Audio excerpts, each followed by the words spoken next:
Yes, guys, what's happening? Welcome back to the channel and welcome to another live stream. And Chelsea are back in action at Stamford Bridge this weekend as we take on Brendan Rodgers' Leicester City. The Blues looking to get back to winning ways after a really poor performance against Leeds. Looking to get back to winning ways in general. No wins in our last two. I know there's only been 3 games, but no wins since the opening day of the season. We really need to get a win on the board at Stamford Bridge. And I'd almost go as far as saying that, not in the context of the season, but just for Chelsea in general, just to get things back on track. This game is a must-win for me. It really is. I don't think there's any excuses. This could be dubbed as the Wesley Fofana derby. Maybe whoever wins gets to have him. We could chuck that little stipulation in there. But there's plenty to get through as always. We've got the match preview for Chelsea-Leicester coming up. We'll delve into Thomas Tuchel's press conference. We'll pick our lineup as well. But there's plenty of transfer news to get into as well. But let's just get to a couple of things into the chat first. GD111, good morning from Florida. Mate, thank you for tuning in from Florida. Probably a bit nicer than where we are right now, but I appreciate you tuning in. Lee, big up, mate. Apparently the sale of Over is no longer necessary for Barcelona to register. No, well, I think Barcelona, Ornstein saying that Barcelona have already registered Jules Koundé now. So, I mean, I think with Memphis Depay now staying as well, because that deal to Juventus has fallen through, maybe they're not in such a rush to get rid of Aubameyang. I don't really know what's going on there, but we will get into it. But George, first things first, mate, it looks like Chelsea are continuing their youth recruitment policy and their drive to accumulate the youngest, the most exciting talent from across Europe.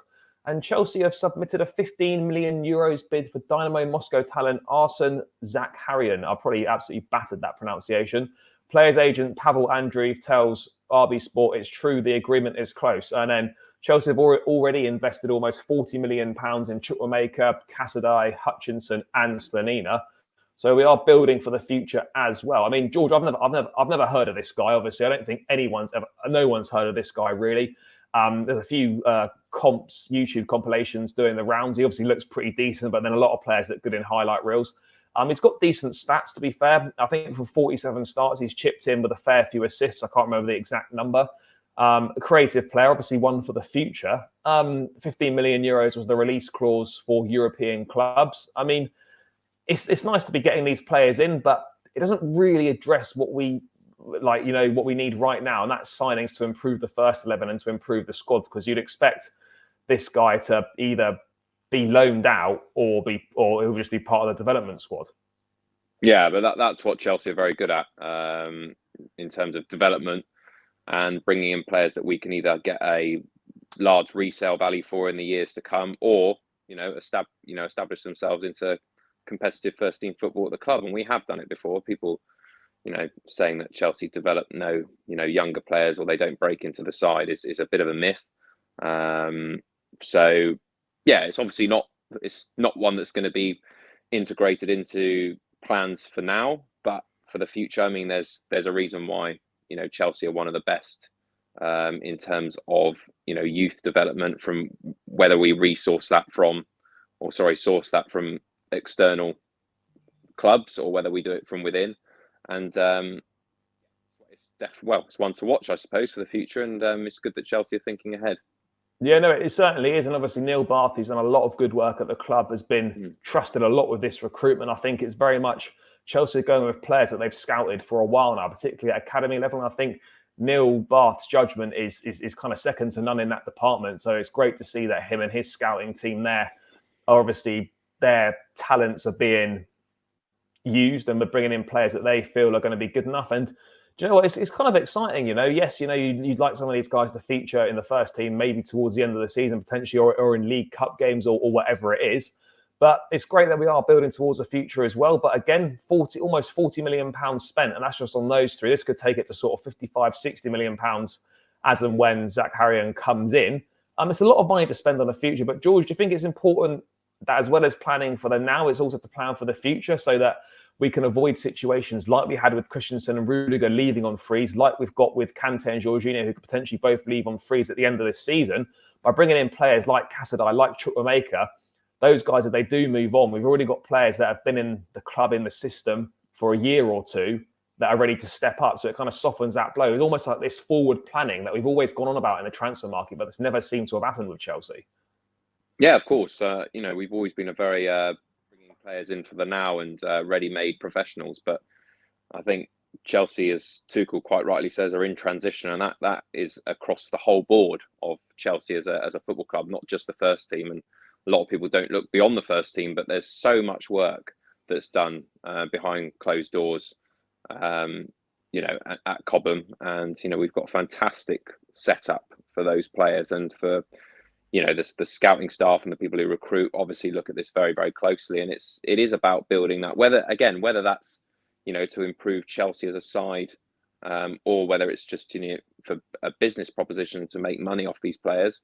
To be honest with you, I don't really have a preference. I mean, it doesn't bother me if he never plays for a senior team but manages to get quite a high resale at the end of it. It's it is a business, but it's also I have every faith that Chelsea are able to embrace younger talent and to develop it. And if he is a bonus and he adds to the first team squad in the years to come, then great for us.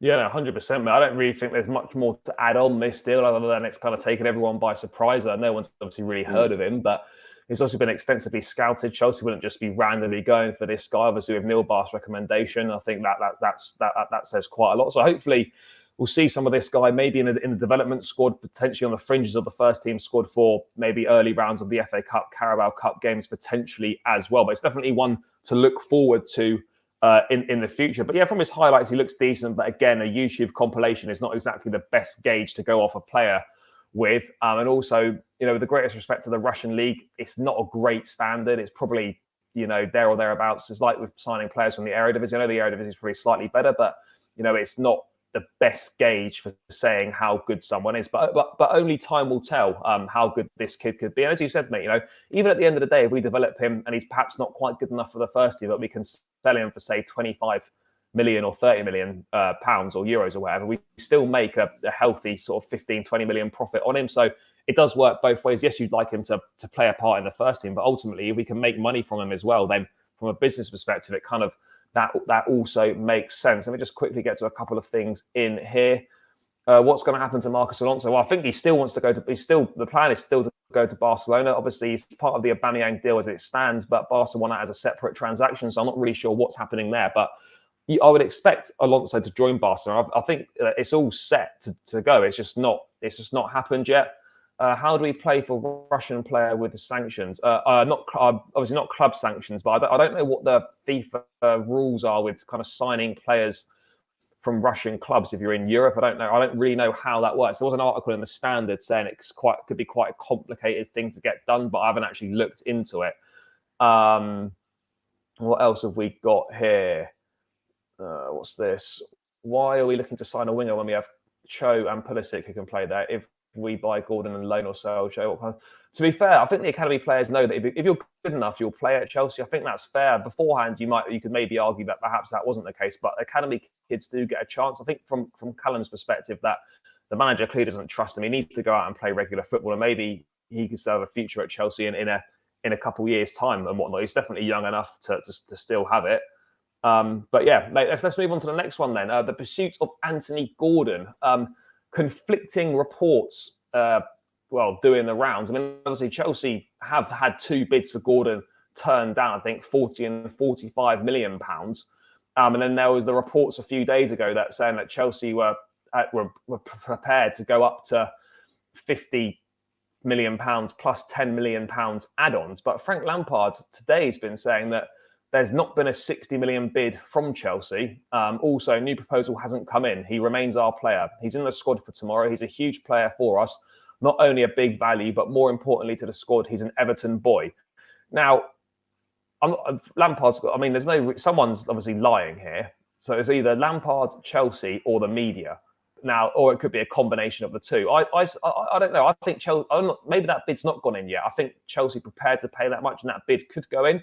But with Everton very close to signing Neil Maupay from Brighton, to me, maybe it suggests that Everton are wanting to get replacements in first before allowing Gordon to leave. So maybe they are spending that Anthony Gordon money, bringing in Maupay and maybe bringing in someone else, and then they'll allow Gordon to leave once the replacements are in. I'm not really sure. But George, what do you make of those comments from Frank Lampard saying that bid is not come in for £60 million?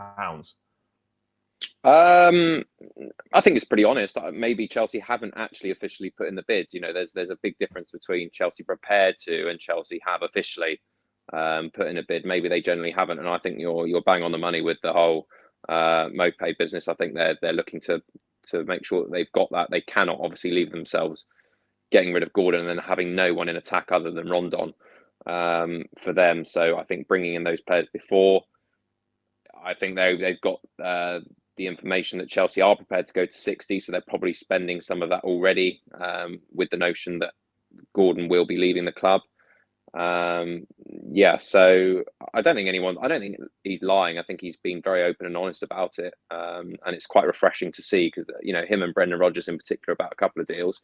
Usually you get managers saying no comment, and he's our player or he's not our player, so I'm not discussing it. But they've been very open to discuss it because I think it's so public knowledge now that Chelsea are in pursuit, and wanting him.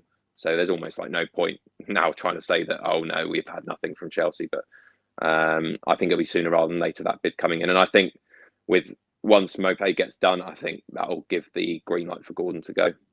Yeah, no, I think so. I mean, there's not really much more to add on the Anthony Gordon thing. There's not really an awful lot of updates, whether that bid from Chelsea's gone in yet or they're preparing to put it in or whatnot. I mean, as I said, I think Everton are probably getting those replacements in so that when he goes, they've already got players in and they're not scrambling at the sort of the last few days of the window to try and get replacements in. But obviously, they'd like to keep the player. For me, I'm still unsure as to why we'd be looking to sign Anthony Gordon. Not because of him as a person or anything like that, but just because it just doesn't make sense to spend that much money on an area in the squad that doesn't really need improving. I understand, you could do with an extra body in there if Ziyech goes to Ajax, Callum's loan to Leverkusen and whatnot, and and injuries potentially as well. But I mean, it doesn't really make sense, particularly when you're looking to spend £60 million as well. It's not like, we'll just get someone in sort of 25, 30 mil. Like £60 million is a lot of money to spend on someone that, as things stand, doesn't really improve the first 11 at all, I would say. And he obviously would add depth to the squad and could be a good player in a couple of years' time. But we've got a lot of players that could be good in a couple of years' time. We need a few more finished articles, or we could just leave it as it is and reinvest in areas of the squad that need that investment more than the other ones do. Obviously, Newcastle have just signed Isak from Sociedad for £60 million, club record fee again. I don't know. The 60 million could be the total. I don't know how much that's paid up front and how what the add-on structure is as well. But 60 million will be the fee that is reported. Gordon 60, Isak 60. I mean, Isak's a good player, but again, he's a one in three centre forward in Spain. He's tall. He's talented boy. Swedish international. But again, 60 million for the pair of them. It's which one would I prefer now? I don't really know. They're both basically potential. I mean, I know it sounds odd, but I'd probably go with Gordon just because he's got that Premier League experience, whereas Isak's coming from La Liga. He's got a lot of potential, but a 1 in 3 centre forward from La Liga, it's not. I'm not saying he's not good. He's got the potential to be good, but it's not like something that you think, oh bloody hell, that's a phenomenal player. Because he right now he's not, but there's a lot of talent there for sure. But yeah, in regards to Anthony Gordon, I think it's just a waiting game now. Wait and see if Everton's wrap up a few more transfers. But George, anything to add on Gordon? There's nothing much else really. But I mean, I just still, the more I think about it, I just still can't really think where he fits in. I mean, he might fill in. He'll probably play some right wing back. But then I don't really see how often he gets into the attack either. Yes, I know there's going to be 60-odd games this season. Again, if we go deep into competitions, there's 5 subs as well. Injuries, suspensions all play a part. So he will get some minutes. But it's a lot of money to spend on someone, from my perspective, that at the moment, I can't really see him starting that many games. Well, and I listened to the Frank Lampard press conference as well, and he added to that saying that Anthony Gordon has the potential to be a 3-figure player in that bracket. So he's talking 100 million plus. So the games have started. I mean, it's madness, mate. Honestly, I stand by it. I think it's the most surprising and unusual transfer story of the window. Just because Chelsea have just never entered this territory of going for someone for such an extortionate amount of money with just no pedigree whatsoever. I mean, even if you look at Kai Havertz, 75 million pounds, but was an established international at that stage. A lot of noise coming out of Germany that he was the next big thing. Didn't really hear anything about Anthony Gordon apart from Everton fans, really, and that's. I agree, mate. I just don't understand how he improves the side, and I can only think of this being a last-minute panic because our other options have fallen through. I can only see it as that. Yeah, I don't know if it's a panic or not, but I mean, Tuchel clearly really likes him. But again, you can always question why haven't we gone for this earlier? Maybe they sounded it out earlier, and a deal just looked like it just wasn't possible at all. Now maybe there's been indications that a deal is more possible again. This potentially still might not happen. I mean, yes, £60 million is a lot of money. Yes, Everton could do with the money, but at the end of the day, Gordon's got 3 years left on his contract. Everton are in a position to command a reasonably high fee, and you always get that English tax of young English players that is probably going to cost a bit more. But I don't know. I think I can see this going into next week. I mean, the window closes on Thursday, just under a week to go now. I don't know. I agree with what Ricky's saying. I mean, I wouldn't be dead. I'm not against signing him. It's just the money's ridiculous. I know it's not our money or whatever and whatnot, but still, it comes to a point where you're thinking, if you're spending 60 million quid on a player, you almost want them to be having an instant impact. And Gordon, I just can't see him having an instant impact. But we'll have to wait and see what happens with that one. Obviously, Anthony Gordon's going to be in the squad for for Everton's game this weekend, and then we'll have to see what happens, what develops over the weekend and into the into next week with the last few days of the window. But so far, Lampard's saying that no bids come in. He's going to be in the squad for tomorrow, so wait and see what happens with that one. So that's the latest on the pursuit of Anthony Gordon. What's this? A9, can I join a stream? Mate, unfortunately, I don't really do inviting people into the stream at the moment. Might be something I consider in the future. But if you want to say some thoughts, mate, just chuck them in the comments below. But I don't tend to open the lines up at the moment. But that's something that might change in the future, mate. What we've got here should be getting Gakpo instead. Gakpo's a decent player, but again, I don't think really a wide area is Chelsea's priority right now. But George, the pursuit of Pierre-Emerick Aubameyang this is one that's been going on for a while, and it doesn't really seem to be moving any closer, to be perfectly honest. Fabrizio reporting that Chelsea and Barcelona are still in contact for Aubameyang, but no agreement reached yet between the clubs. Talks still on. Chelsea are insisting to include Marcos Alonso, while Barca considered that as a separate deal. There's been no breakthrough in talks yet. I mean, it looked like Aubameyang was going to was saying his goodbyes in that charity game on Wednesday when he came off. He scored a decent goal in that. Chelsea wanting to include Alonso, but Barcelona, the thoughts were that they needed to sell Aubameyang to register Koundé. It now turns out that Barcelona have now actually registered Jules Koundé, so they don't actually need that money from Aubameyang to register Koundé. But again, this is another one that's dragging on. Aubameyang's been in Paris seeing family. I think this week after that charity game. I don't really know what's going on here. Barca wanting close to 30 million euros from Chelsea, reluctant to pay that much. It's all a bit of a mess at the moment, isn't it? This is one that you think should have been done, but this is kind of dragging on. Well, I think they're just at a bit of a standoff, and it's probably quite clever from Barcelona's perspective, because the longer you leave it and the more time that runs out, the more bargaining power that they have, and Chelsea can then the more desperate we get as well. Well, yeah, and then Chelsea are in a do or die situation where it gets to the night of the window closing and will have to meet their demands, or they don't get the player. So what's the point in agreeing a fee now when they've still got a week to go in the window? So it's probably quite clever from their point of view just to wait and see if Chelsea meet it, which I'm sure that we will if there's still no agreement to be made. Barcelona notoriously quite difficult to negotiate with. We saw that with actually when he went to Barcelona. It was done in the very last. I think they had literally, from what the Amazon Prime documentary cut it out to be, it was within minutes of the window finally shipping him to Barcelona. But that was by no means easy to get him out of Arsenal.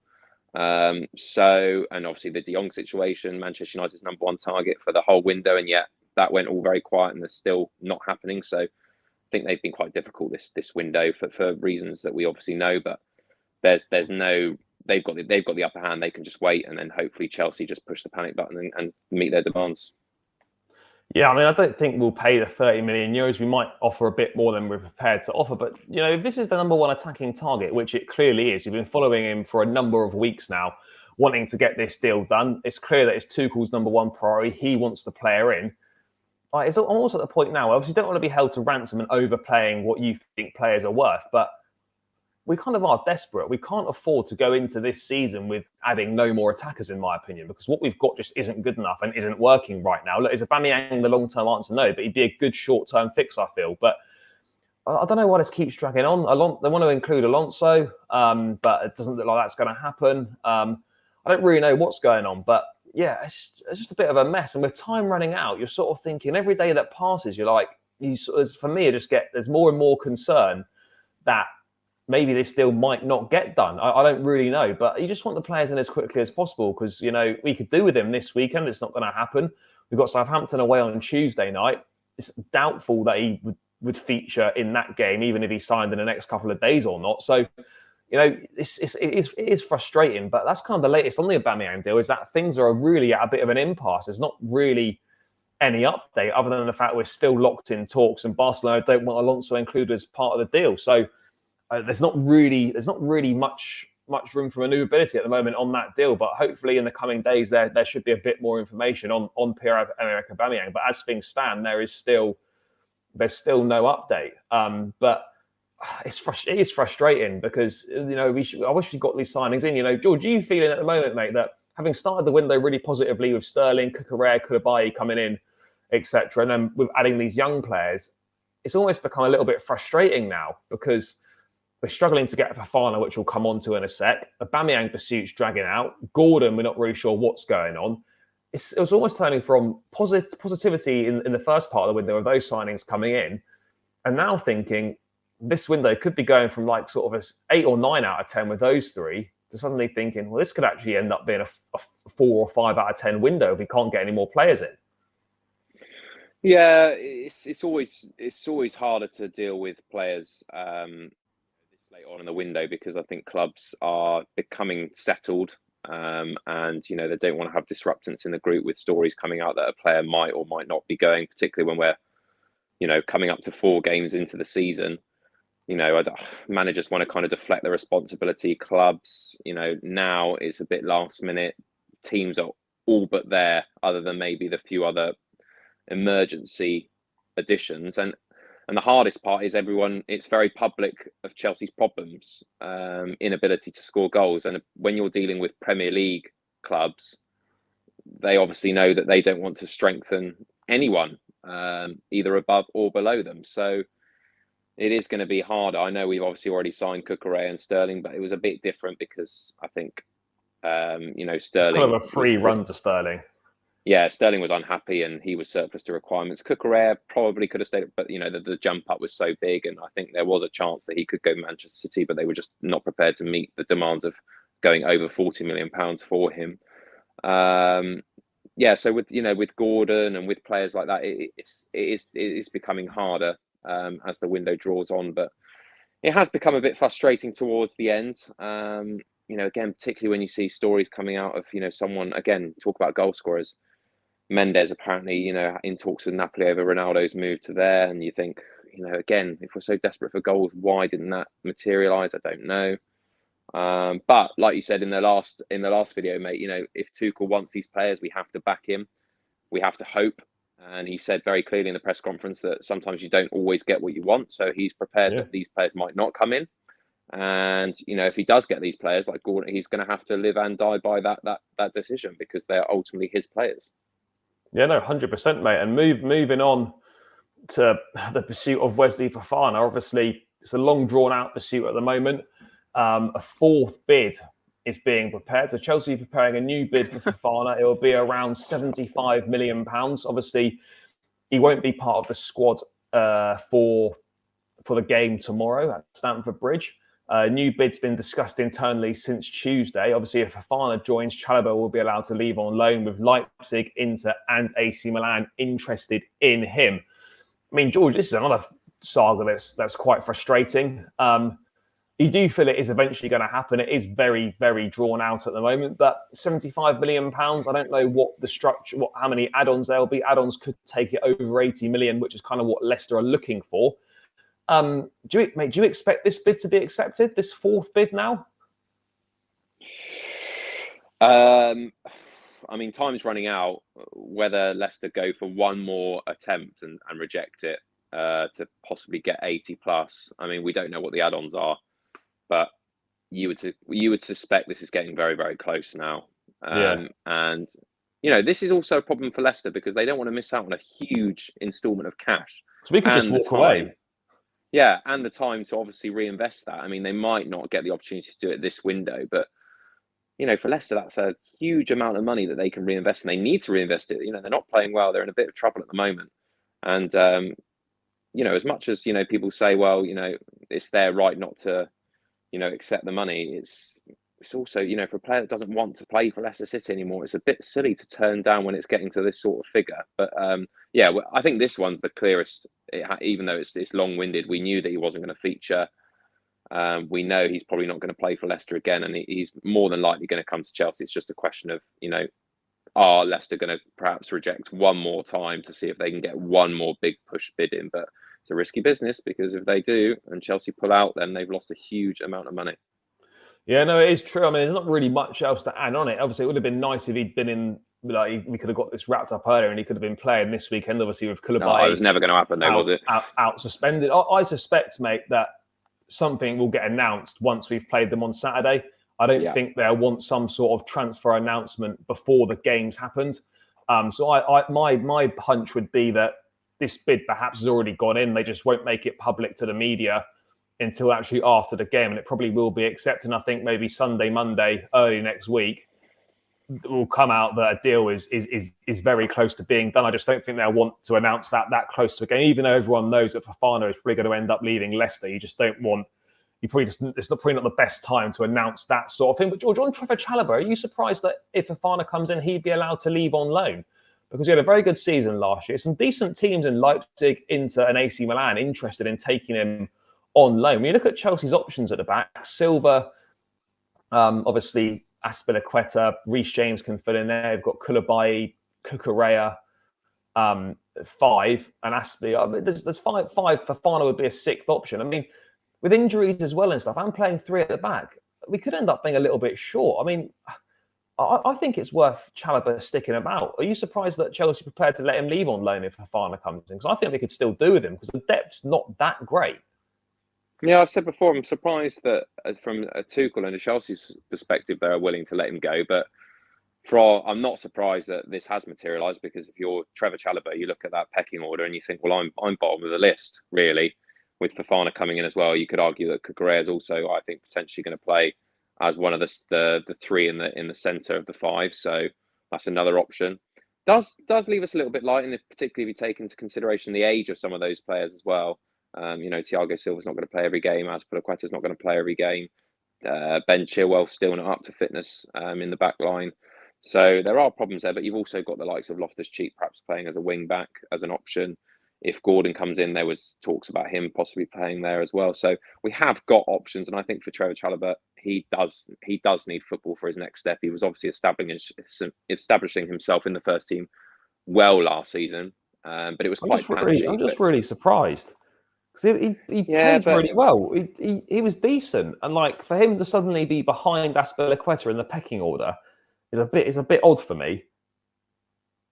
It is now, considering Azpilicueta's age, but then we still say about Azpi, don't we? Like, depending on his position, Chalobah was ahead of him last season. I'm like, obviously he's not had a great pre-season, but I mean, surely he deserves an opportunity. He's done well when he's played, and suddenly he's just getting no look in at all. Yeah, but this perhaps is his opportunity to go and play football abroad on loan. We're not getting rid of the player, but if you. What can you say to Trevor Chalobah to assure him that he's going to get minutes when you're saying you're prepared to pay £75 million on Fofana? I mean, that's literally the back 3. If they stay fit, they play. So Chalobah's only coming in there for cup games and the odd rotation game when there's injuries, really, which is probably not an experienced step up or any different to last year, which is what he needs. He needs that next bit, which is playing regularly and seeing what he's made of. Because I felt like his performances, despite a very, very good first year at Chelsea, and he did well considering, I think there were still some patchy performances that, perhaps he made some errors that you're going to make, but he needs that, regularity to be able to perform. Yeah, I just think he's been a little bit hard done by after how good his kind of breakthrough season was. I think we could be making a mistake there if we let him go. Thiago Silva, as great as he is, and I just don't think he's going to be able to play every week. He just won't be. Aspilicueta won't be able to play every week. We don't want to keep having to play Reece James at right centre back because we need him at right wing back. So for me, there are opportunities for Chalobah to potentially play, but ultimately, at the end of the day, if he doesn't feel wanted by the club, then you can't really blame him for wanting to potentially go out on loan. But I do feel, it would be a little bit of a shame if that were to happen. But I mean, I think that's pretty much it in terms of transfer news. There isn't really any other transfer news to go through. But one quote that I did see, George, is that Tuchel saying, that he's prepared. He's kind of almost prepared. We have some ideas, but maybe nobody comes in. No matter what we want, there are several parties involved. I mean, George, are you concerned that we could end up in a situation where no one else comes in? Do you think that's going to happen? Or ultimately, do you think it's just drawn out and we'll get a couple in? But I mean, how bad would it be if no one else actually came in? Pretty bad, but because even though we've signed 3 incredibly good players, we're still very short in some areas, and it's so obvious that the lack of abilities to score goals, the fact that we're still leaking goals at the back, it's not ideal. It definitely damages our chances of perhaps top 4, which is madness when you think about the players that we've actually got in the squad. And there's obviously still a lot of players that you feel like if they did improve and Tuchel could get something out of them, then maybe there's no need to add, because if he could get the best out of a Christian Pulisic, if he could get the best out of a Kai Havertz, we've got some great potential there, but we're sick of that word potential now, and they need to deliver. But I think Tuchel's getting pretty fed up, and he says I think he's more looking forward to the window being shut and knowing his group of players and what he's got to work with, because he keeps getting asked. But having said that, you can see that he's got a smile when certain names crop up, and I'm almost adamant that at least one of those players comes in. I mean, Fofana's almost a dead cert. Aubameyang, we just don't know, but I think one will at least come in. Yeah, you'd like to think at least one, hopefully 2, but we'll have to see what happens. But George, moving ahead to this weekend's game against Leicester tomorrow afternoon, 3 p.m. kickoff. We'll both be there, first trip of the season to Stamford Bridge, hoping for an upturn in fortune from the Leeds game. Obviously, I mean, we've had very mixed performances this season. Horror show against Leeds last weekend, played really well against Spurs, and then weren't that great against Everton. What sort of Chelsea are you expecting to turn up tomorrow? Because realistically, we haven't really got any idea at all. It could be something really good, or could be something really shit. As Gattuso said in his AC Milan press conference, sometimes maybe good, sometimes maybe shit, and that is exactly what we could be expecting.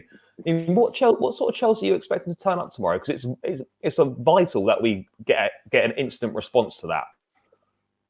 Yeah, and in the press conference, Tuchel did say there's been a response in training, and that he always expects a reaction, and Chelsea have managed to do that in adverse moments. So I do expect a bit of bite and a bit of a energy and a performance in front of the fans to really make a statement that that was just a one-off game. But in all honesty, mate, I really don't know what to expect. I told you on the last stream post Leeds that it's been a long time, really the last 6 to 8 months where I'm really unsure of Chelsea every time I watch them of what we're going to see. And that's very, very unusual, particularly at Stamford Bridge, when we've been so used to dominating sides at Stamford Bridge. And, even if it's not pretty, we get results. And now you just feel like anyone in the league can come and grab points off Chelsea, which it's alarming, isn't it? I mean, we've still got the keeper issues. I mean, what is Mendy out of confidence, or is there going to be a change? We don't know our best team.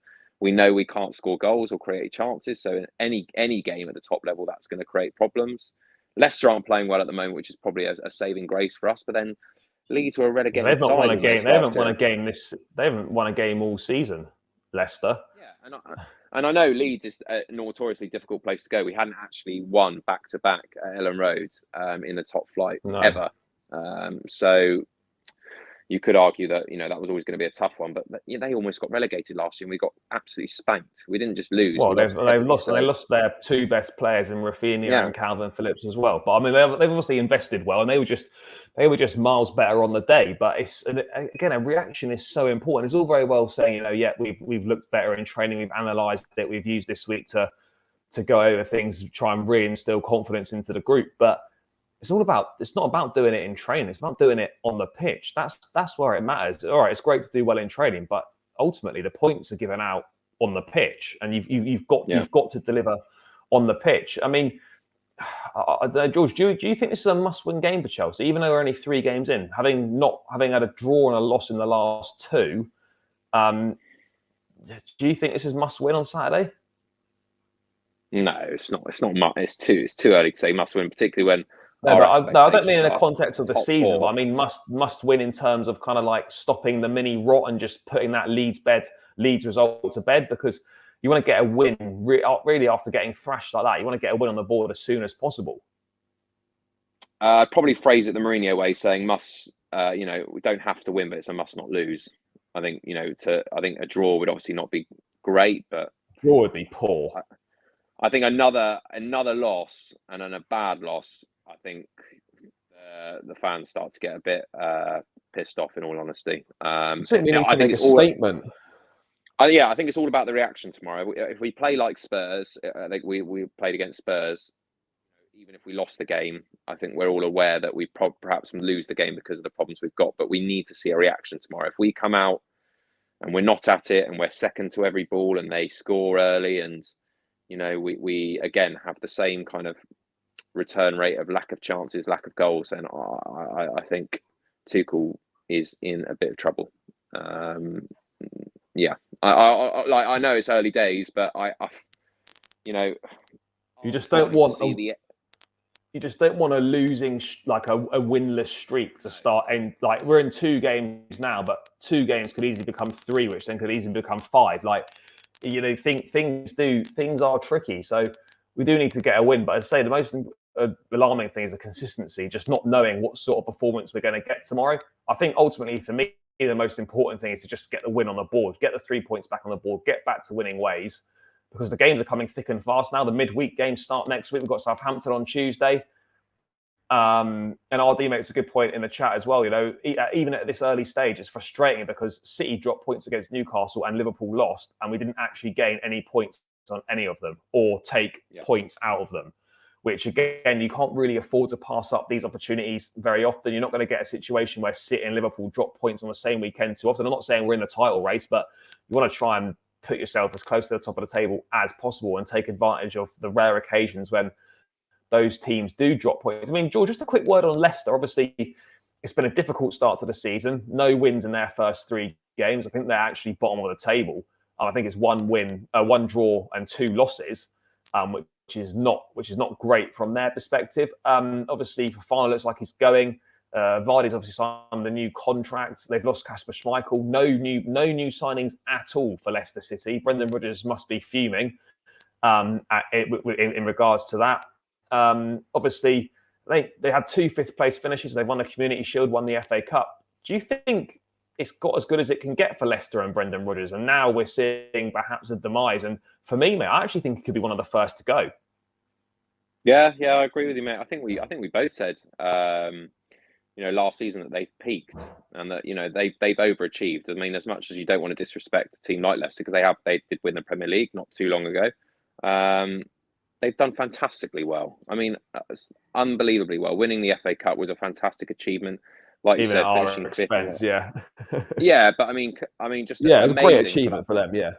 If you're a Leicester fan and you can look back at our generation and say that you've won the Premier League title, the FA Cup, you've been involved in the Champions League campaign that they actually did very well in.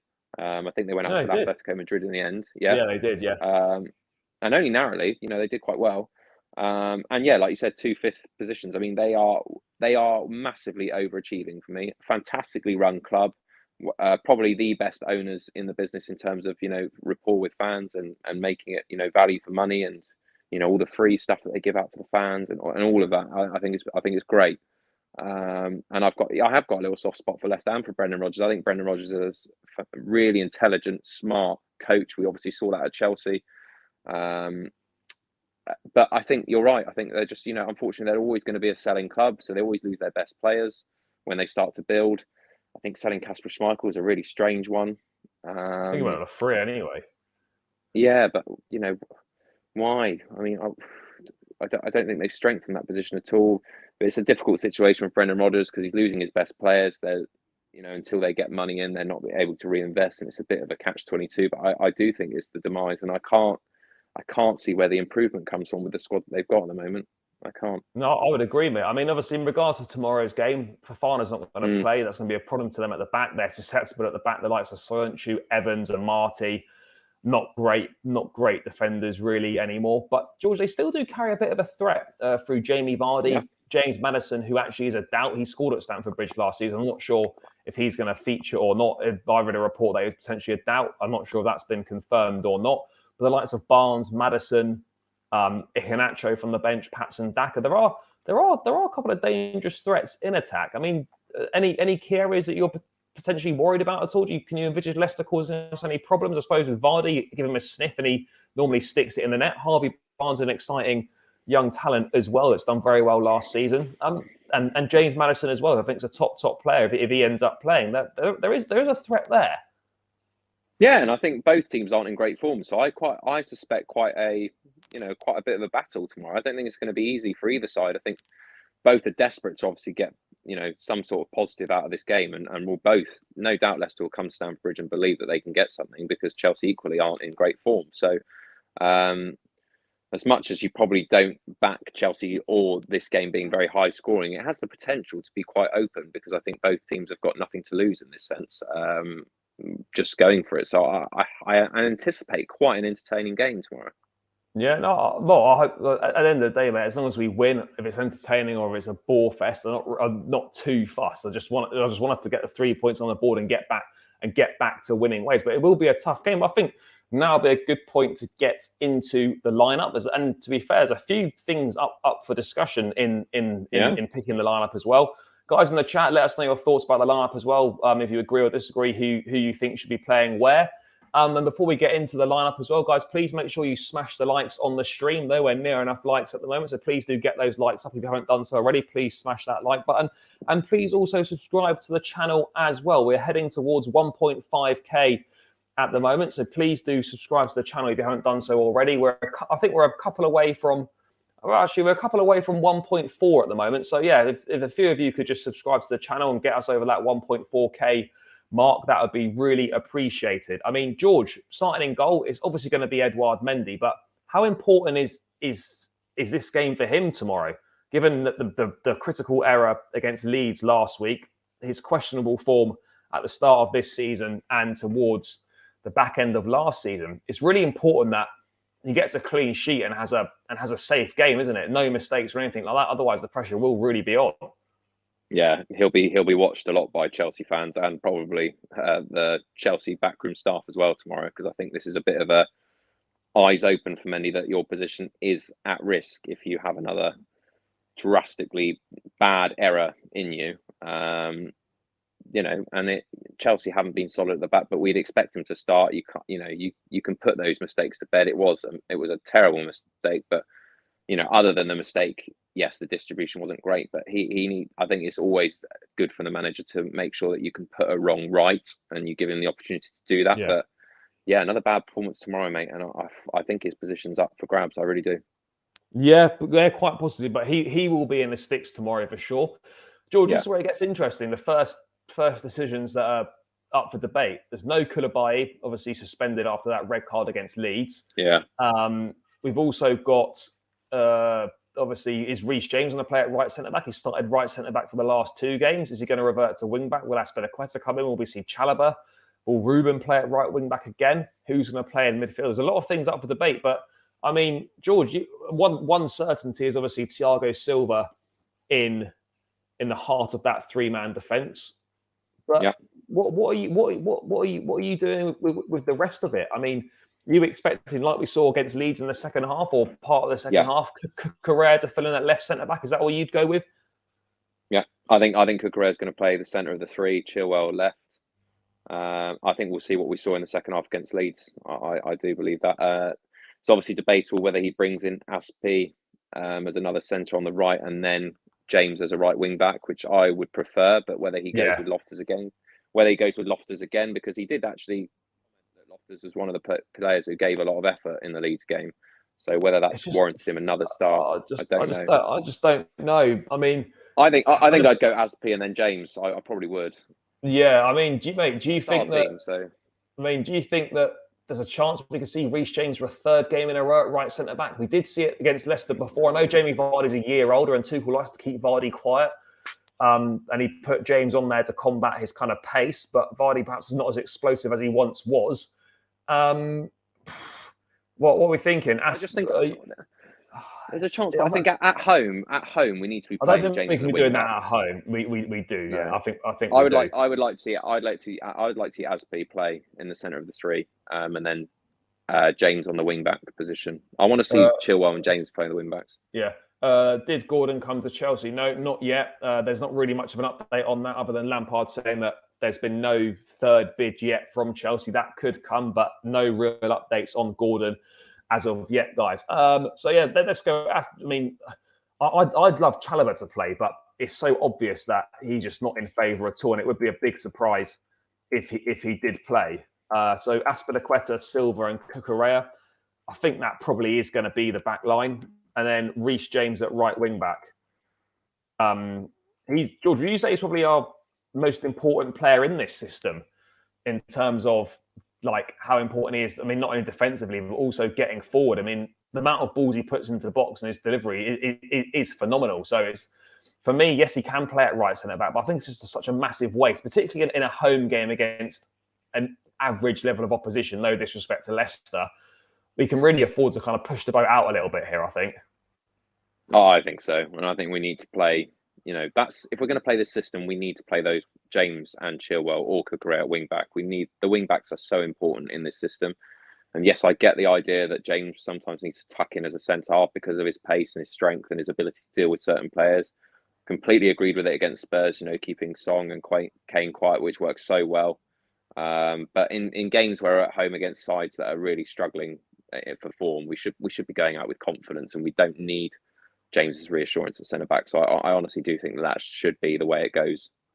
It's just whether Chilwell's fit enough to play the whole game again at left back is the big issue, really, isn't it? Well, I mean, there obviously are options to switch that up, but I think obviously having seen Chilwell, who didn't feature against Spurs, played in a development squad game against Fulham to get some minutes in the tank, and came on for some minutes against Leeds away as well. I think Chilwell should be fit enough to start, even if he can't play a full game. There are still options there to kind of switch things around a little bit. So Chilwell to start in that left wing back position. I mean, George, it'd be interesting to see Chilwell and James back in those wing back positions again. Obviously, we saw it against Everton, but we haven't really seen it since then. But how exciting a left-hand side is that, with Cucurella at left centre back and Chilwell left wing back? That's something that could be pretty special. Yeah, especially as they can chop and change if they want to. We saw how good Chilwell is defensively in that Champions League final, and equally how good Cucurella is going forward. I think Chilwell won us the penalty in the opening game as well, so he's still got the ability to get forward. But like you said, it's just whether he can play a full game. But I'd expect that to be the starting five tomorrow, and I would like to see that. Yeah, I think so as well. I think it's the obvious choice to go with. I can't really see. I mean, there are other options. I mean, he could get Chuck Chalobah and he could play Reece James. There are options, but I do feel that that's probably the best we've got to go with as things stand. But George, this is perhaps the most difficult position situation to sort out on the pitch. Positive update: Kovacic back in training, but Tuchel confirming he's only available to play 20 minutes, so he definitely isn't going to be starting. The midfield's difficult now because, again, Tuchel confirming that Kante's out for at least another 4 weeks. I do struggle to understand how someone who's only appeared in 40% of the games over the last season or so is considered a key player. If you're playing 40% of the games, you're not a key player. like it's not an agenda against Kante, but that doesn't add up. You can't be a key player whilst missing 40% of your team's matches. It just doesn't wash with me, that, unfortunately. But Kante out for another month. Kovacic only fit to play 20 minutes. Gallagher struggled last week, as everyone else did. George, you expect, obviously, Jorginho is going to play. Jorginho a cert for you in midfield to play again? Yeah. I think it's the only other option, isn't it, really? I think he has to be in there to solidify things in midfield and just sharpen it up slightly. This one's very difficult, though. And now what do we go? Obviously, is Gallagher going to get, and does Gallagher get another opportunity after last week? You think it's a home game? It's against a team that are struggling in Leicester, not won a game. Does he deserve another opportunity? First start at Stamford Bridge? Or do we see Ruben Loftus-Cheek go in there? Or just to throw a curveball in there, mate, could we see Tuchel just go with a different system completely tomorrow? Yeah, I think it's not out of the question to see a different system, because it's clear that something's not working, and because of the limited options in midfield, you could see a change. Will he? I don't know. I still think there's going to be a back five. So how much can he change it? You could see. Well, like, could he go to a back four? I'm saying, like, could we see a 4 tomorrow? Yeah, I mean, I'm not opposed to it, and I don't. I mean, it didn't work in pre-season, but I mean, I wouldn't be surprised, mate. I honestly think, there's nothing wrong with twisting at this stage of the season to see. I think, as much as I slammed him, I think Gallagher deserves a chance again at home to make his mark. And if he has a similar performance that he did against Leeds, then I think, unfortunately, his opportunities become less and less in the season already. I don't know. I just personally wouldn't want to see Gallagher in there. I just don't like the combination of both those two playing together. So probably Loftus-Cheek then, isn't it? If it's going to be this system, it is literally it's Gallagher or Loftus-Cheek. Or if Loftus-Cheek plays right wing back again, then it will be Gallagher. But it is literally one of those two. I mean, I'm probably swaying slightly towards Ruben, although he's not really played midfield that much this season. He did move in there in the second half against Leeds, and he looked better. I would probably go with Loftus-Cheek just for because he's playing pretty well at the moment. I know not in midfield, and he's got that experience factor over Gallagher. But again, George, would you be surprised if Gallagher did start? Personally, yes, because I thought he was awful against Leeds, out of his depth. That's just my opinion. But I think if we're going to give Mendy another opportunity and go, I know he's more established, but Gallagher at home to a side that's bottom of the league, you would hope that that's another opportunity that presents itself that Tuchel could explore. But for me, Loftus-Cheek's more in form. We saw him move into there, like you said, in the second half towards the end. So I think Loftus-Cheek plays in there, but we'll see. Yeah, it's tough. I mean, as just picking the options, doing this now. I mean, it just baffles me more that why have we not invested in midfield? We've got players in Kante and Kovacic that pick up minimum 2 to 3 injuries per season. They're guaranteed to miss at least 2 to 3 months of the season through injury. Jorginho is not going to be able to play every single game, and then you're left with Loftus-Cheek and Gallagher. I mean, I just cannot understand why midfield has not been a priority to sort out, because I can see this causing us big problems. Because even last season we had the issues where we had Kovacic and Kante and Jorginho, I think, all injured, or Ruben injured at some points as well, where we're literally scraping by with the bare minimum. I mean, George, does it surprise you more and more why midfield has not been deemed a priority this window? Yeah, particularly when it's, it's also my opinion that that's one of the problems going forward. That forget the forward scoring goals. We've got no one in there who really creates, and you made the good point that no one's really like for like in any position. So yeah, we are very short. I mean, just that difficulty there, that with the fact that we've lost a couple of midfielders and we thought that perhaps he might change the system entirely, shows the lack of depth we've got in that area. So it is a concern, but we have to put up with it. Unfortunately, we can't address everything in one window. So it's going to have to be one that we just bite the bullet and hope that Kante and Kovacic get back to on the mend as quickly as possible. Yeah, I mean, hope so. They're just going to, I don't know, they're just going to end up constantly being injured. Not constantly, but that they're just going to be injured time and time again throughout the course of the season. I just think Kovacic is close, though. I think Kovacic is close to full fitness. Oh yeah, he's fit to play 20 minutes tomorrow if needed. So he'll be on the bench till at least the 70th minute. That's positive.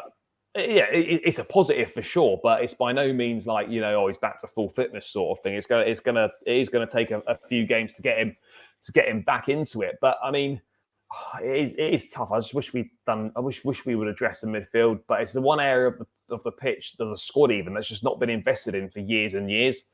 And I don't really understand why. I mean, instead of spending 60 million on Gordon, let's try and get a holding midfield player in instead. But, it is what it is. That's the strategy we seem to be going with. Now, George, the front three, mate, moving on to that. Everyone's fit to play other than Kante. So we've got a full choice to pick from. Are we going to go with a fourth successive game? Mount, Havertz, Sterling, a front three that have scored no goals and have got one assist between them in the opening 3 games. Is it time for a change? Does Broja come in for Havertz? Do we maybe see Christian Pulisic from the off? Do we perhaps see an opportunity for Hakim Ziyech, even though he came off the bench, but he obviously wants to go? Do we see Hudson-Odoi getting a chance? I personally don't think they will get a chance from the off. I think the only players I could see coming in are Broja possibly, and maybe Christian Pulisic. But I think one that's a shoe-in, George, as you say, Raheem Sterling is a shoe-in to start. Yeah, 100%. Where do you reckon? Left-hand side, right-hand side, through the middle? Left, I think. He's our only real creative outlet. I think he'll play on the left. It depends who else is coming in. I mean, there's been, from what all the chats and the live feeds that I've been watching, people are screaming for Pulisic and Broja to start tomorrow. It was quite evident that Thomas Tuchel was not happy with Mason Mount whatsoever. So that'll be interesting to see. I mean, again, for me, Mason Mount plays. I mean, that's just a bias that I have. But do you not see do you not see how people like fans, but just other players in the squad, and you think, like, when you see certain players being held to different standards, it's almost at the point now where certain players, and I'd include Mount in this, I'd say Kai Havertz at the moment as well, and it could become Raheem Sterling in due course. But it seems that certain players, doesn't matter how shit they play, doesn't matter for how many games in a row it is, they're always going to get picked to start. And I think that's one of my criticisms of Tuchel, is the fact that he's very stubborn. Like, the players can be playing terribly for multiple games in a row, but he won't change them, even though they need to be changed. And I think Mount falls in that bracket. He can play terribly and still get picked every week, as can Kai Havertz. I mean, do you think like that's a problem? I personally feel that's an issue. And I think it sends a poor message to the rest of the squad that you're almost like, well, as a Pulisic, as other players on the bench are thinking, well, what can I do? Because no matter how badly these guys play, the manager always picks them to play.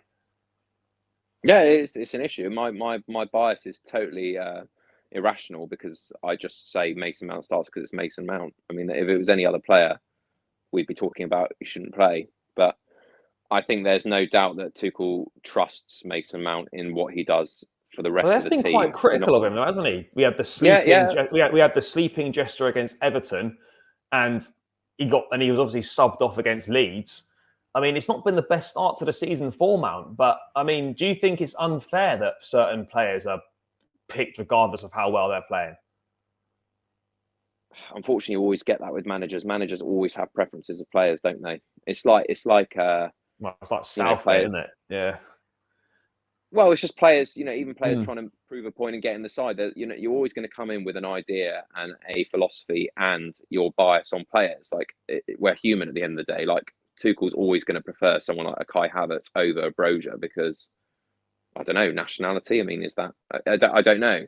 I just think he goes with experience, but yeah. I mean, do you think? No, go on.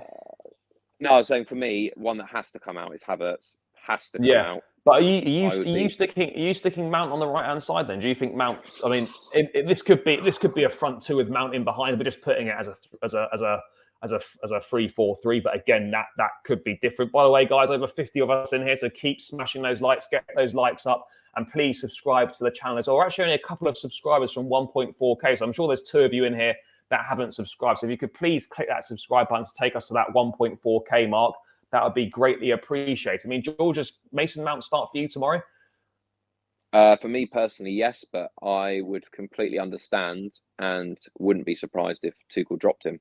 I mean, I said that, having just said what I've said, that like players need to be held to the same standard. you look at it and you think, right, well, the other options we've got on the bench are Hakim Ziyech, who doesn't want to be at the club, Callum Hudson-Odoi, who is closing in on a loan move to Bayer Leverkusen, and you've got Christian Pulisic, who, okay, hasn't really delivered that much, but then you could also say that, has he been given the same amount of opportunities as the others? Has he been given a consistent run of starts in the team? He hasn't. I mean, for realistically, mate, if Mount or someone doesn't start, Pulisic's really the only obvious one to come in, isn't he? Yeah, for me, it's Pulisic and Broja are the two that are going to come in, if anyone. Whether he decides to change both or change one, I would be gobsmacked if he didn't change any of them. If it's still Havertz and Mount, I would be shocked. If it's still Havertz, Mount, Sterling, it would be. It cannot be. It cannot be. But it cannot be that front three again. Even if he goes Sterling down the middle, Pulisic on the left, he's got to take out Kai Havertz for me. He's got to take him out now. Whether Broja comes in as a number 9, I don't know. I don't think he will take Havertz out. Well, it's embarrassing. Mason Mount for me, we have no other player like him in terms of his work rate in the side. I still like the idea of him linking up with Sterling, which we've seen a few times already. He's not had the greatest of starts to the season, but he's been a better performer in the whole side as a whole under Tuchel's reign than most. So I think he has a little bit of credit in the bank still to offer. And like you said, the options other than that, you give Christian Pulisic a gamble, which is a potential, but he's not going to play on the right. Yeah. But then I think that shifts it because Christian Pulisic usually plays on the left. So then do you put Sterling back up front? And then I don't know. But if Kai Havertz starts tomorrow, I'll be fuming. I really will be. Then again, you've got this on camera, and then he'll probably go and score tomorrow or something, and then I'll be like, oh. Well, even if he does score tomorrow, the point is that he shouldn't really be starting. But I mean, I'd like to see Broja. I'd like to see Broja personally. I'd like to see Broja as well. Let's just stick him in because I think because at this point in time, also from Broja's perspective, I know he's been injured the last couple of games and whatnot, and he's had a bit of a disjointed pre-season. But if you're looking at how Kai Havertz is playing, and there's no other number 9 or number 9 profile in the squad, and you're still struggling to get minutes, you've got to be thinking, what am I doing here? Like, why does the manager want to keep me? Why is the manager telling me that I'm gonna play a part in this season, and yet Havertz, who's dropping disaster class every single week and not doing anything, is still getting picked every week? I mean, do you think Broja is looking at it and thinking, what more can I do to get in the team? Yeah, I honestly, it's baffling. I don't know what else Kai Havertz needs to do wrong because there's not anything else he can do wrong. What else can Broja do? I mean, there's, like you said, mate, the biggest issue is probably Tuchel's stubbornness and his persistence that it's going to come, all this bad luck's going to come undone. And that if he starts to take Havertz out now, it's going to affect his confidence even more. And then you're setting him back. And then obviously with the potential of Aubameyang or Gordon coming in, what does that say for Kai Havertz's future? And then it all starts this whole spiral. But bottom line is he doesn't deserve to start. It doesn't start. So I think Tuchel has to break that concept of trying to keeping players cushy and under his wing just to, so they don't get offended. I mean, it's nonsense. I mean, he's happy to give a lot of criticism to like Mason Mount on the touchline, but Havertz has been diabolical. I still don't understand how Kai Havertz played 90 minutes against Leeds last weekend. But then the only alternative I can think is, like you said, I don't know Broja's stance on whether he wants to be at the club, how fit he is. I don't know. This is our team, and I'd personally like to see him play. And I think on the right, sorry, mate. I was going to say something that I think is probably more realistic is maybe Sterling down the middle with Pulisic and Mount playing. Yeah, probably. I think that's more likely than Broja starting. But this is our team, so I'm more than happy to stick Broja down the middle because I think he deserves the opportunity. Yeah. So then on that premise, I think he probably plays Mount again, because otherwise you're going to have to mix. Pulisic doesn't really play on the right. I mean, he has done, but more of a left-sided player. So then, Sterling can play down the right, but I don't know. I think it just depends. Well, who would you play? Would you gamble again with another new player, another new face in on right? Well, I mean, to be honest, mate, there's not really any argument for leaving it the same because, as you say, no goals and 1 assist from the front three in 3 games. That's poor. I mean, if that doesn't constitute a change, I don't really know what does. I mean, I personally think I think there's more chance of it being Sterling down the middle with Pulisic left and Mount right. I think there's more chance of that happening than Broja starting. But I would start Broja, and in that case, I can't see Tuchel just through his stubbornness. I can't see him changing, say, Havertz and Mount. I think it'll only be one of them that gets changed. I can't see it being both of them. And we know if it's out of those two, you know which one he's taking out, because it's obviously has got favouritism towards Kai Havertz. So we might as well go Pulisic if we want to change it. Let's go with Pulisic, and then we'll switch them round. I mean, there will be options from the bench, but yeah, mate, to be honest, it's worth a go, isn't it? It's worth a go. We're at home to Leicester. Look, they're not the strongest side, but we need to get the win. But I mean, George, do you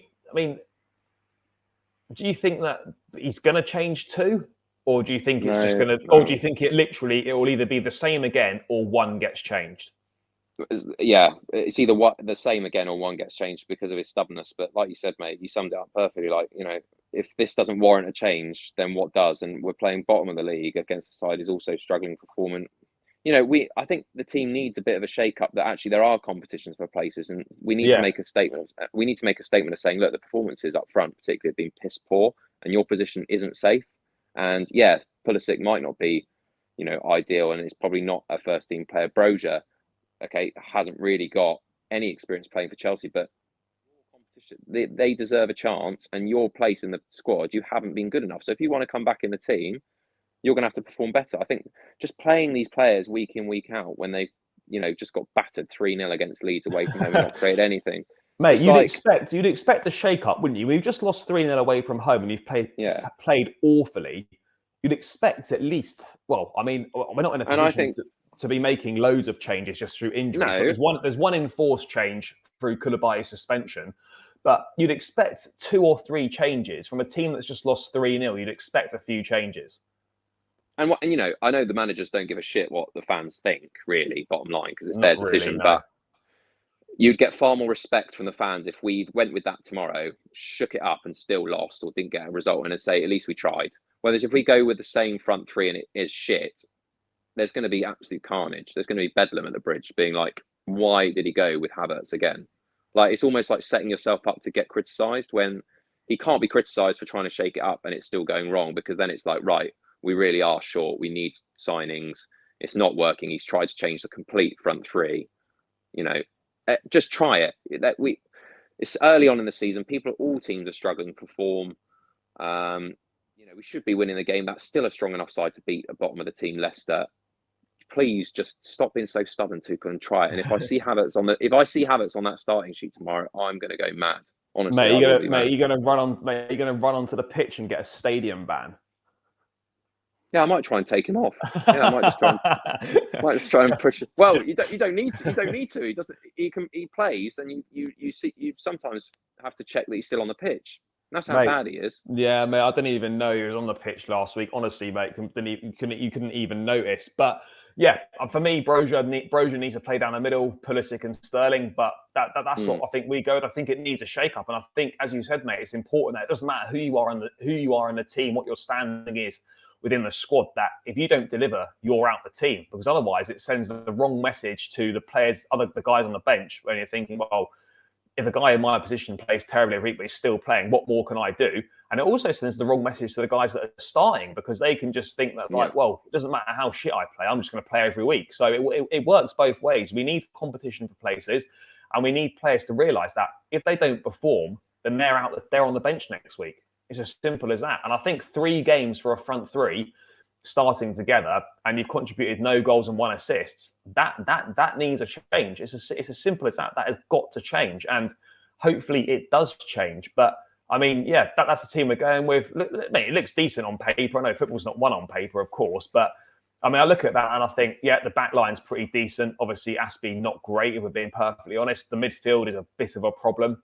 There, Jorginho and Loftus-Cheek don't play that often together, but needs must. I don't really think, mate. Do you think there's much difference between Ruben playing and Gallagher playing? I'd say Ruben's probably a little bit better, but we're not talking like a massive difference between the two of them, really. No, I mean, and look, there are pitfalls in this team that you go into a game and you're slightly unsure, and certainly against a stronger opposition. In say, if we were playing an Arsenal or something, you're perhaps a bit concerned, but that's still more than capable of beating Leicester. I mean, we're saying Azpilicueta is a bit of a iffy one. Look at how experienced he is as a player. He is, yeah. Loftus-Cheek, very physical, can dominate that midfield with his strength. Obviously, the front three that we've gone with, certainly with two of them, if they play, they've got a great chance there to make a statement, and they'll be up for it. So, just please, Tuchel, just don't be so stubborn and change it, for God's sake. He does need to change it for sure. I don't know prediction-wise, mate. I'm hoping this season we actually do some better predictions, because I think my return was awful last season. Yeah, mate. To be honest, I mean, I think I predicted us to win most weeks, which.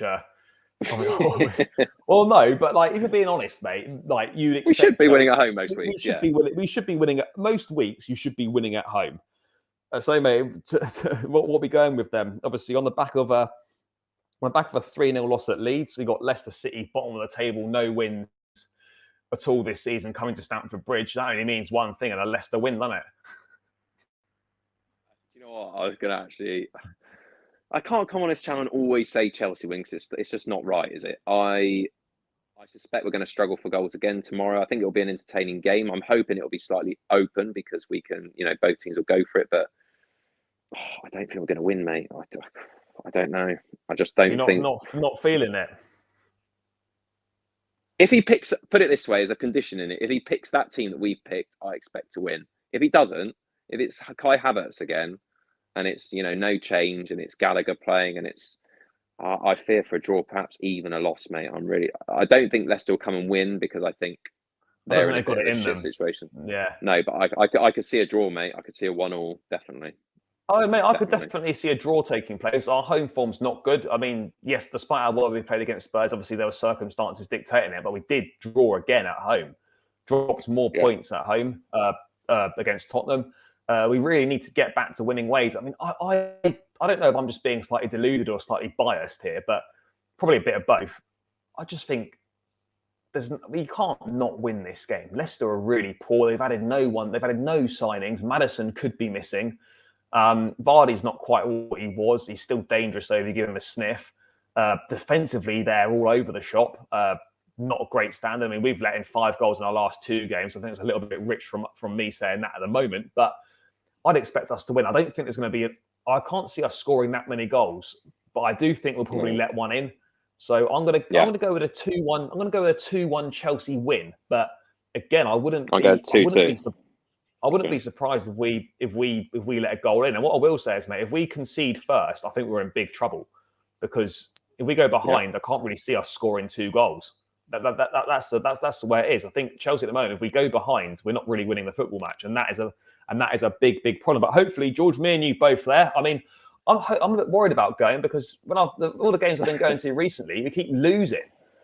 I mean, I'm on a bit of a. I don't know if I'm on a curse, man. I'm on a streak, man. I'm like the Undertaker at WrestleMania, except in the opposite way. I keep losing every time I go. So, as a fan, you've just got to keep turning up and hope that it breaks, and it will. It will eventually. Now, I've got to break the streak of losses. But yeah, hopefully it'll happen. But mate, finals you're no longer allowed to attend. Well, yeah, just cup finals you're not allowed to go to anymore, mate. I think.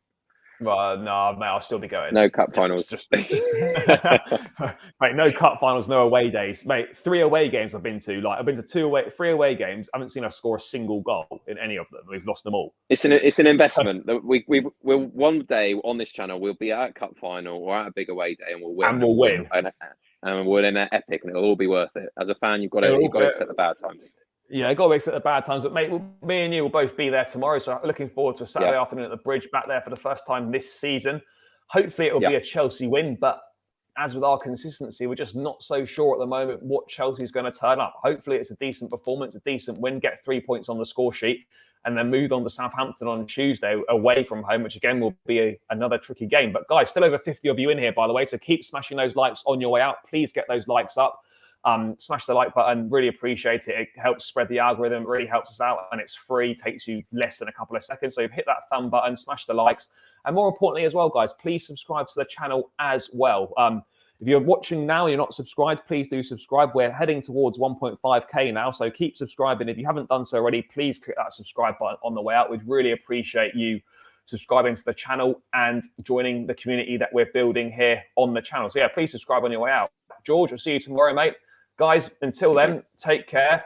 Up the Chelsea. Enjoy your weekend, and hopefully we can bring back 3 points and a couple of new signings tomorrow. Until then, take care, guys. Cheers.